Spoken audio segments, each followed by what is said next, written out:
Welcome to another edition of the It's Cavalier podcast. It's your boy Mack.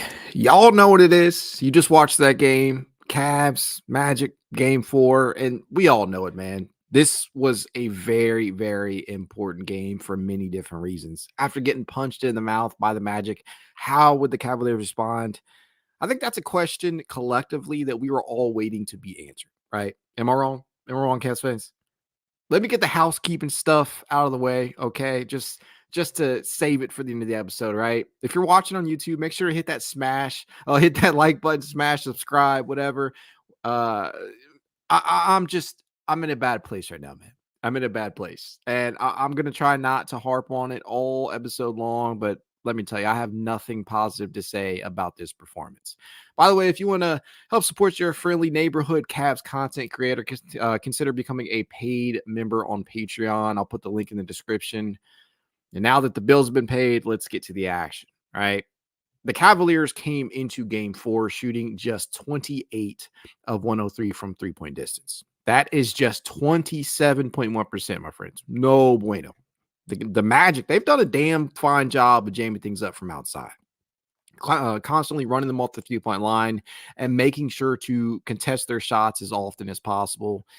But through the first 3 games of the series, 83 of the Cavs' 103 total attempts were considered to be open or wide open. And for those of you who are unfamiliar with what that means, it's basically any shot where a defender is within 4 to 6 feet away from the shot taker in the case of open, and any shot where a defender is 6 or more feet away is deemed to be wide open. The moral of the story is that the Cavs have had some very makeable looks at times. They just aren't knocking them down. Now, I was really interested to see how the Cavaliers would respond to that just ass whooping. There's no other way I can put it that they received in game 3, where they were beaten in just about every relevant or important category. 3-point point shooting. Yep. They lost that battle going 8 of 34 from deep to Orlando's 13 of 37. And here's the thing, 35.1% is right on par with their regular season numbers, which quite literally the Magic completed 35.2% of their looks from three-point range during the 82-game regular season schedule. But the difference is the amount of attempts, right? The amount of attempts that they are taking. They were taking 31.3 during the regular season.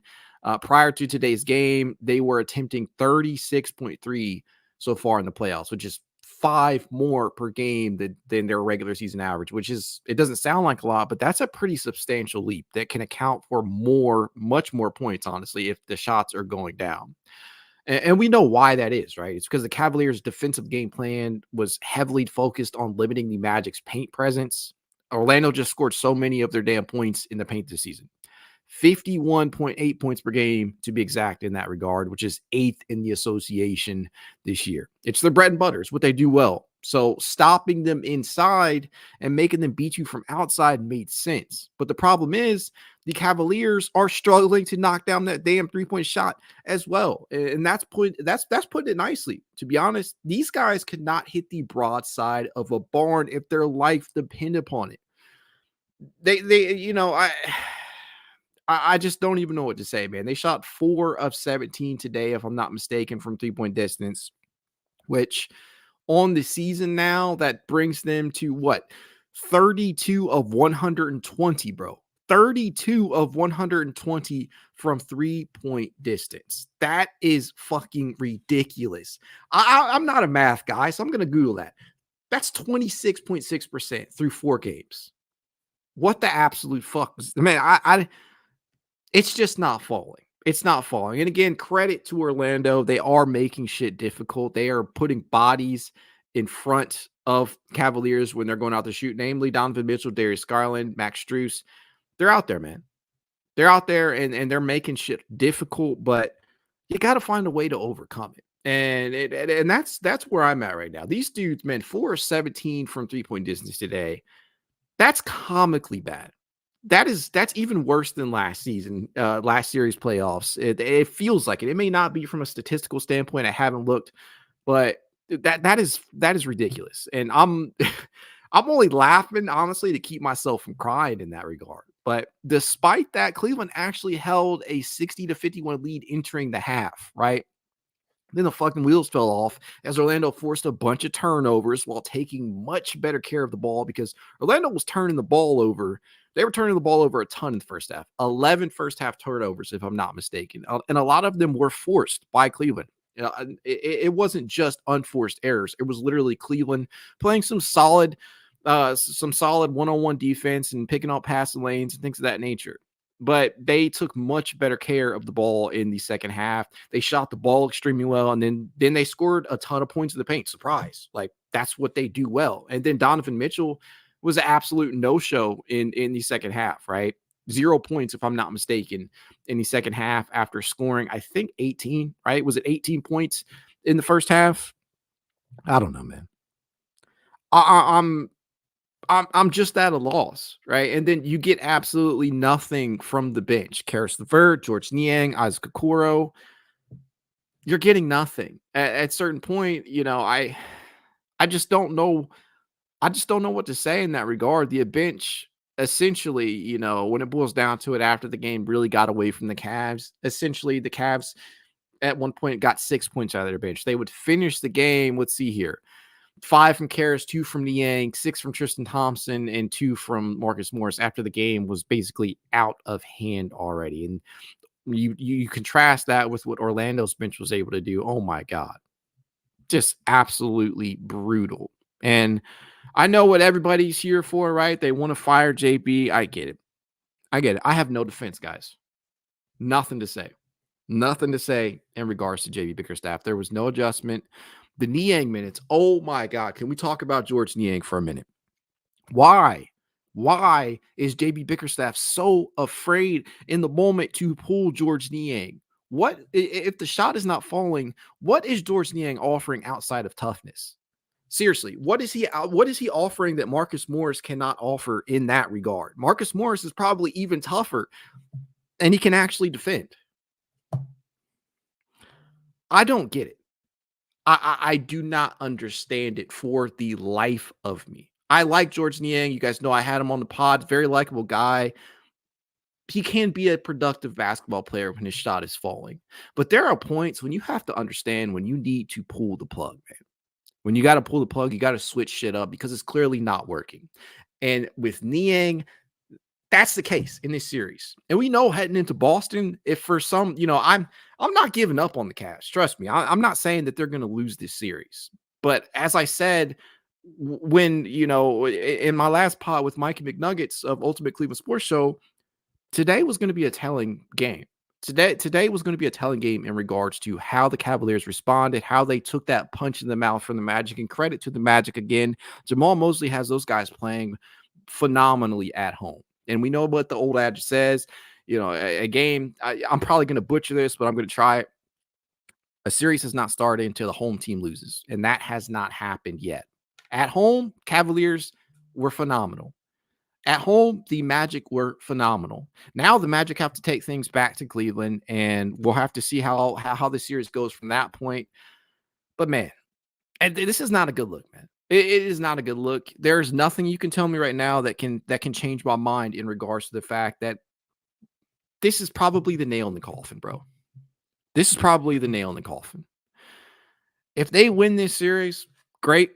If they don't, JP's gone. We already know that. But today just told us basically everything we need to know about this team, how they responded. The first half was fine. Despite the lackadaisical shooting, it was not great at all, but they were able to overcome that by forcing a ton of turnovers on Orlando's part, and they played solid defense. But that second half, man, 10 points in the third quarter to Orlando's 37. What the fuck is that, man? There's no creativity. The ball was not moving around at all. The rotations are piss poor. Niang should not have been in the game. Sam Merrill probably should have gotten a little bit of run. Marcus Morris definitely needed to be out there. There's so many different things that I could say in regards to why they failed to show up when it counted, when it mattered the most. But it just, I couldn't do it justice. There are not words that could do that justice because this was just a pitiful collapse. These are two now back-to-back performances by the Cavaliers. They deserve to be lambasted. They deserve to be criticized right now. I have JB at the top of that list right now. And I see, the question, the fucking title of the pod is it time?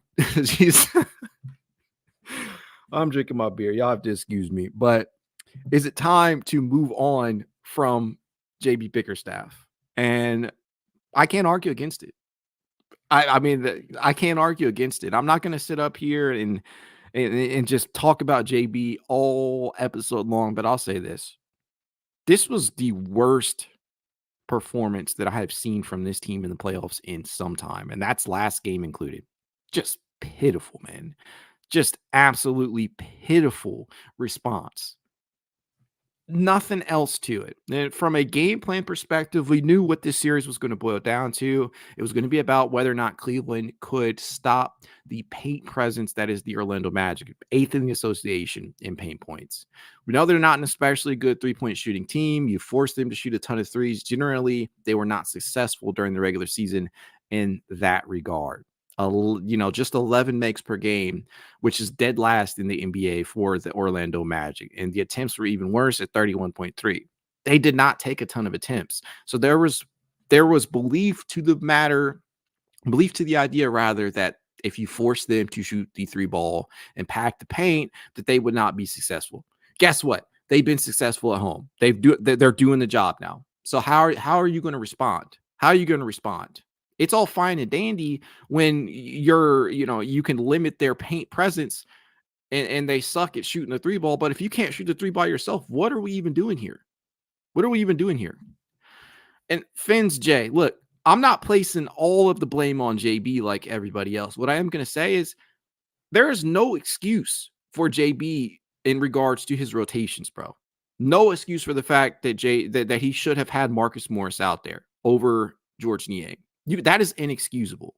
Inexcusable. Too many minutes. I like Niang. He's my guy, but I got to call a spade a spade. He's been ass in this series. Guess who else has been ass? Max Strus from an offensive standpoint. No bueno. Just not good, bro. Not good. Not good at all. There is not one positive thing that I can say about this Cavaliers team right now outside of maybe Jarrett Allen. Jarrett Allen looks like the most consistent, productive player in this whole entire series for this Cavaliers team. And again, I'm not writing them off. I still think the Cavaliers end up taking this series. But man, that was bad. That was bad. Just a bad place to be in if you're the Cavaliers. You have all the pressure thrown back on you going back home. And, sometimes pressure can create diamonds. Other times, have the opposite effect, man. Will this Cavs team stand up to the pressure at home? I hope so. But based off these last two performances, I don't have a lot to go on, man. I do not. I just, not a lot is going right for this Cavaliers team. I'm glad that Jarrett Allen has brought his physicality and he has shown up. The lights have not been too bright for him or anything like that. But everybody else, I can't say too many good things. Donovan Mitchell, there are points when he looks like the superstar that we know he's capable of being, and then there's points when he just disappears. Some of that is the defensive pressure from guys like Jalen Suggs, Jonathan Isaac, and then some of the other bodies that they can throw out there on you. They have a lot of length. They feature three guys at 6'10" or higher in that starting lineup. And I mean, but at the end of the day, Donovan's got to step up. Everybody has to. DG, y'all know, man, I've been defending DG all season long. I feel like this has been an outlier of a season for him due to a myriad of reasons. But at the end of the day, we need you, bro. We need you to step up. We need you to show us why you are that max contract player. We need you to show why you are making the most money in Cavaliers history, right? He hasn't consistently been able to do that all season long. And maybe it's silly of me to think that he could probably turn it on in the playoffs because we've seen different points where he has started to look more and more like DG of old. But man, he hasn't shown up either. The only real player to have a terrific presence, Forsaken Apostle, bro. Clearly, you just joined late because I just had a whole rant on DG. Catch up, bro. Anyways, I'm at a point right now where I'm still heavily believing in this team, but This is bad. This is bad. This does not give me, even if they win this series, this does not give me the feeling that they'll be able to beat whoever comes out of that Miami Boston matchup. And I do believe that we match up pretty well with Boston, contrary to popular belief, but this is an entirely different type of team that we are looking at right now, based upon the opponent that we have, right? Orlando, they take the least amount of threes in the NBA. Boston takes the most. Just think about that. Shit can get really, really funky if we get to the second round. But this right here, this is the exact reason why I felt like, man, stop worrying about the matchup. That harkening back to that last game of the season. This is exactly why I wasn't even concerned with the second round yet, because I'm just like, bro, we got to get out of the first goddamn round before we even start worrying about round two. And Orlando, they've made this a series. They made it a series. I still believe Cleveland will come back and win it. But man, this has just been some pitiful shit. And I just don't know at this point, based upon these last two performances, if JB survives any. I don't know what outcome. Eastern Conference Finals or nothing. I don't know if JB survives. And maybe I'm overacting here a little bit, but that's just pitiful. You fail to score over 100 points in 4 straight games. You fail to shoot above 35% in all 4 games from 3-point distance, and you get out rebounded in back-to-back games. They're just being beaten in every relevant category right now, and a lot of that doesn't fall just on the players. Some of that is on JB too. Put guys in the best possible positions, get a little bit more ball movement going, fix your lineups, know when to pull guys when they don't have it going on, try different things out. And I get you don't want to experiment in the playoffs. That's the last thing you want to do. But the whole reason, correct me if I'm wrong, that you brought in Marcus Morris was, one, to provide a little bit more spacing out of that front court, in addition to the depth that he provides if Niang or Wade or whoever else that you have out there struggling in that spot. And since we don't have Dean Wade available, George is there by default. And so when George doesn't have it going, please utilize the pieces that you have at your disposal. I don't know. All in all, everybody has to step up, right? All in all, everybody has to step up. At the end of the day, we just haven't seen that yet from just about everybody outside of Jarrett Allen. Jarrett Allen, I will excuse him for a large majority of the issues in this series. I'm not going to completely absolve him because this is a team game, but I'm going to leave him out of the fair amount of criticism because I felt like he has actually shown up. He's come to play. The lights have not been too bright for him. Everybody else, y'all got to figure this shit out, or this could easily be a first round exit. And you know what that means? Not only is JB Bickerstaff gone, but Donovan Mitchell is likely gone as well. We all heard his comments. Basically said it. Eastern Conference Finals or bust. That's it. We have no reason to believe that Donovan Mitchell is going to stick around for anything less. I'm not going to go into whether or not the Cavs should have made the trade or not, or if the Cavs have lost this trade or not. I'm just going to simply say, not looking so good right now. Not looking so good right now. That's all. That is all that I can say. I mean, look, you got people in the comments. I'm sure this is an Orlando fan because the Cavs are trash. Look, man, ain't shit I can say. It's y'all day. It's been y'all last 2 games. Our magic has come to play. We'll see how things go when things head back to Cleveland. We'll see if you come back here to, talk some shit. But right now, I have zero response to that because the Cavaliers look like trash these last 2 games. That's all that I can say. Jay Quest says Mitchell's trade value at an all-time low, in my opinion. I mean, look, man, we knew this. We knew this right now. That coming into the season, people are talking about whether or not Donovan Mitchell should have signed the contract extension. It made no sense for him to do it early, right? You leave money on the table. You sign too early or things of that nature. You never know what can happen. You don't want to tie yourself to a situation that could be going downhill. So I can understand from a business perspective and from a basketball perspective why Donovan Mitchell would choose not to sign an extension. And we all knew that the 2025, 2026 offseason is when his option is, when he can opt in or opt out. And if he is traded, it probably wouldn't be until mid next season. So I'm not going to worry about that just yet. Make it make sense says cry me a river, Magic and 6. Ain't nobody crying, bro. They deserve the criticism. They deserve the criticism.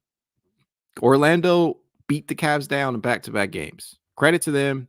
I do not believe it's Magic in 6. I'll take Cavs in 6. That was my original prediction. After game 2, I was feeling like a sweep was possible. They have made me eat my words. I can take that. But no, man. Nah. That I can take that. That's where I'm at. That is exactly where I'm at right now. That said, I failed to see any positives. I failed to see any positives today outside of maybe the end of the JB Bickerstaff era at certain points, because this thing is going to tell us, this series is going to tell us a lot, right? The close of this series is going to decide a lot of different things. It's not even just JB. It'll decide the fate on many different players. Tom K says, JB did not call timeout in third quarter. No, they didn't do a lot of things in the third quarter, Tom. I mean, they failed to score more than 10 points. No timeouts are called. They didn't rebound well. They didn't shoot well. The ball did not move. Defense was non-existent. Nothing positive to say about this team. Sorry if I mispronounced this name. The Pika Master. Bench has provided close to nothing. JB got to start looking at Mook and Sam for something. Look, man, JB should have played Morris in Niang's place a ton more in today's game and in really this entire series, right? Not even just today. You could make a case that Morris probably should have been playing from the jump. Ollie Grant says, swing a trade from Mitchell to LA. The down part of that is that you'll probably get D'Angelo Russell, whose game is bipolar, especially during the postseason. I'm not at that point. I still believe that Donovan Mitchell here, that this can work out, but we'll have to see. DBA says, you actually think Caps can close this series on the road? They haven't been competitive on the road in the playoffs with this score. I think it's certainly possible, but as of right now, they've given us absolutely zero reason to believe that is the case. But you guys know me, I try to err more on the positive side of town. I'm going to choose to believe that they can get the job done, but we'll see, man. Antonio says the key is the bench discrepancy. Completely agree, right? Orlando got a ton of contribution out of its bench these last 2 games. In the first 2 games, they really didn't get anything, right? Yeah, they did, Anthony. And he also says, I think Orlando bench outscored Cavs bench. They completely outscored. The likes of, Markelle Fultz and Mo Wagner and Jonathan Isaac, Cole Anthony, all those guys, man. They got contributions from up and down the bench.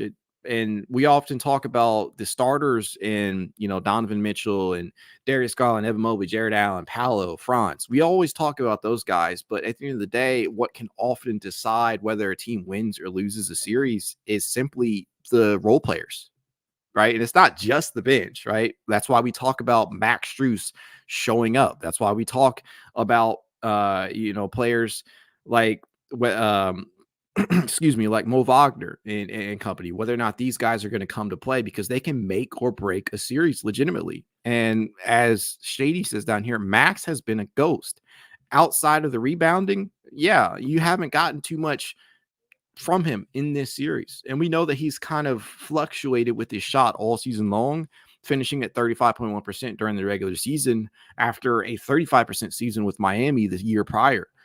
But we know what he was bringing to the table beforehand. We know what he is capable of, but he's yet to prove that in the postseason.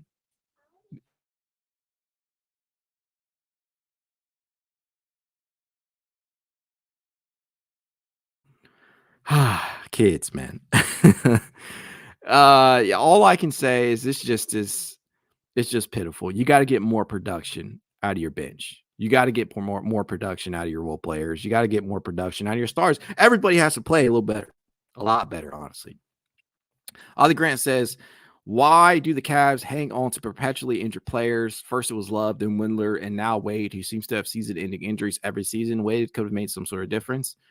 I mean, that's fine to say, I guess, in regards to Love and Windler, but Wade actually had the best season of his career in many respects. And I mean, prior to the trade deadline, there was a huge reason to believe that Wade was going to be able to contribute come the playoffs. Tom K says, not hating Yang, but he was involved in so many bad plays in third when it got away. Yeah, he was. From a defensive standpoint, from an offensive standpoint, it was bad.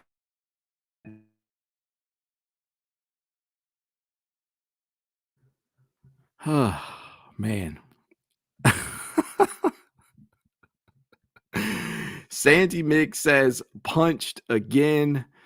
Absolutely no response. Haymaker was thrown again. Cavaliers got just punched to the mat, and they took that 8 count. It was bad, man. Cavs, man, 919 says, as soon as adversity hits and the other team plays tough, we back down. 2 straight postseasons. That's what it is. That's what it's feeling like. Make it make sense says, what you smoking on? You guys are done. I appreciate the enthusiasm, dude. You know, I assume that you're a Magic fan and you're rightfully so happy after today. But again, as they say, as the adage says, series hasn't started until the home team loses. So just as Cleveland managed to deliver a crushing blow to Orlando in games 1 and 2, Orlando did the same, but it probably even worse in games 3 and 4. This series goes back to Cleveland. We have to see what Orlando is able to do in Cleveland before we can go getting all chippy like that. But yeah, I mean, that's where we're at. Criticism is warranted. You're going to talk your shit. Go ahead and talk it now before we head back to Cleveland and we see what this happens. See a lot of people in here talking Cavs. Cavs are trash. Cavs are booty. Again, talk all your shit now. I have nothing nice to say about Cleveland right now.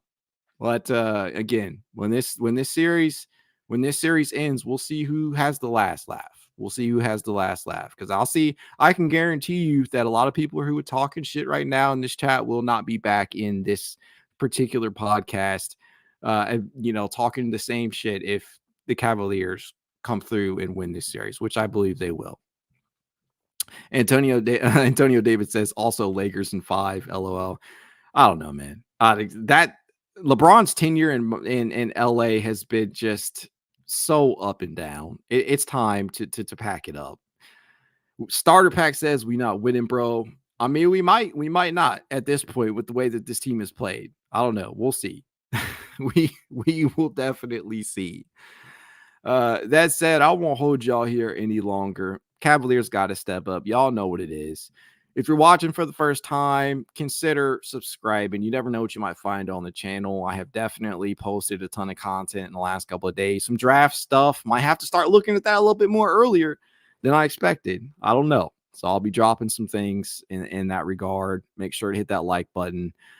Y'all know what it is. If you'd like to reach out to me, you know how you can. It's Cavalier_pod on Twitter, TikTok, Instagram, YouTube, and more. If you'd like to be added to the It's Cavalier Discord chat, you know what to do. Leave a rating, leave a review, send a screenshot, a review to itscavalier@gmail.com, and I will send you an invite. Thanks to you all who are interacting with me and are tuning in. That said, go Cavs. Have a good one.